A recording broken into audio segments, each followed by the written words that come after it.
We, the civil society of Russia, will have to work hard to build a democratic country. Changes can actually be implemented in practice. We, opposition politicians, activists, independent journalists, human rights defenders, must become the drivers of change. I truly hope we will succeed. How can you possibly invite people to risk their lives in the streets of Russia if you're not there?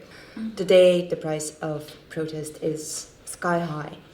And if you have an option to leave and continue your fight from a safer place, I don't think there is any harm or shame in doing that.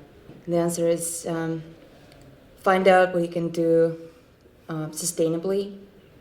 You don't want to burn out in your fight, but you want to be consistent and you want to be able to do this thing for the next 10, 20 years, however long it will take to build beautiful new Russia of the future. Well, we're careful about our lives because we want to continue to speak out.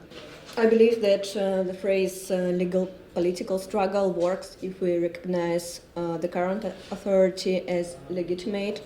And as for me, what makes sense is rather a struggle for human minds. The Russian and international community has not paid enough attention to the mass execution, tortures and persecutions occurring there, and it's commonly believed that this is not quite Russia, but it's a region under the Russian control.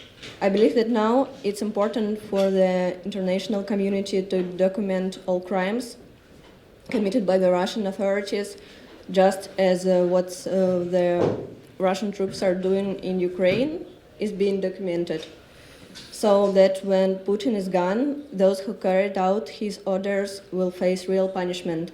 But I think they afraid to speak publicly against this Putin's regime, and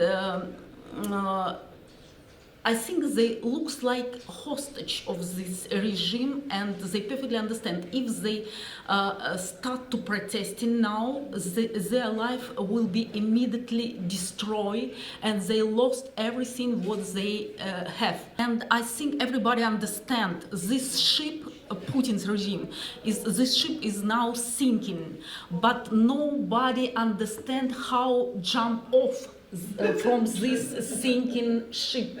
And if you show these people the way how to move out from this regime, they just immediately use this way. I escaped, I saved my soul, but I lost everything. I lost all what I had. The people who are living in the West, they are not our enemies, they are friends, and everybody in Russia changed his mind. And it's most important. It looks like another Cold War, because we must fight for brains, Russian brains.